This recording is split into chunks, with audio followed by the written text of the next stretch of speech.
ദുബായിലേക്ക് സന്ദർശക വിസയിൽ യാത്ര ചെയ്യുന്നവർക്ക് മുന്നറിയിപ്പുമായി വിമാന കമ്പനികൾ. കൃത്യമായ രേഖകളും 3000 ദിർഹം കൈവശമോ അക്കൗണ്ടിലോ ഉണ്ടായിരിക്കണമെന്നും ട്രാവൽ ഏജന്റുമാർക്ക് അയച്ച സർക്കുലറിൽ വിമാന കമ്പനികൾ വ്യക്തമാക്കി.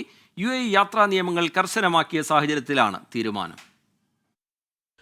കൃത്യമായി യാത്രാരേഖകൾ ഇല്ലാത്തതിനാൽ കേരളത്തിൽ നിന്നുൾപ്പെടെ ദുബായിലെത്തിയ ആളുകൾക്ക് തിരികെ ഇന്ത്യയിലേക്ക് മടങ്ങേണ്ട സാഹചര്യം കഴിഞ്ഞ ദിവസങ്ങളിലുണ്ടായിരുന്നു. UAE സന്ദർശക വിസയിൽ എത്തുന്നവർ പാലിക്കേണ്ട വ്യവസ്ഥകൾ കൃത്യമായി പരിശോധിച്ചതോടെയാണ് വിസയും വിമാന ടിക്കറ്റും മാത്രമായി എയർപോർട്ടിലെത്തിയ നിരവധി ആളുകൾക്ക് മടങ്ങേണ്ടി വന്നത്.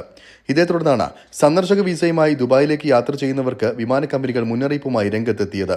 6 മാസത്തിൽ കുറയാത്ത കാലാവധിയുള്ള പാസ്പോർട്ട്, താമസിക്കാൻ ഹോട്ടൽ റിസർവേഷൻ ചെയ്തതിന്റെ രേഖകൾ, യാത്രാ കാലയളവിൽ ചെലവഴിക്കാനുള്ള മതിയായ തുക, മടക്കയാത്ര ടിക്കറ്റ് എന്നിവ കൈവശമുണ്ടായിരിക്കണമെന്നാണ് നിർദ്ദേശം. 1 മാസത്തെ വിസയിലെത്തുന്നവർ 3000 ദിർഹമാണ് കൈവശം വെക്കേണ്ടത്. 1 മാസത്തിലേറെ രാജ്യത്ത് തങ്ങാനെത്തുന്നവരുടെ കൈവശം 5000 ദിർഹം ഉണ്ടായിരിക്കണമെന്നും എയർ ഇന്ത്യ എക്സ്പ്രസ് ട്രാവൽ ഏജന്റുമാർക്ക് നൽകിയ സർക്കുലറിൽ വ്യക്തമാക്കി.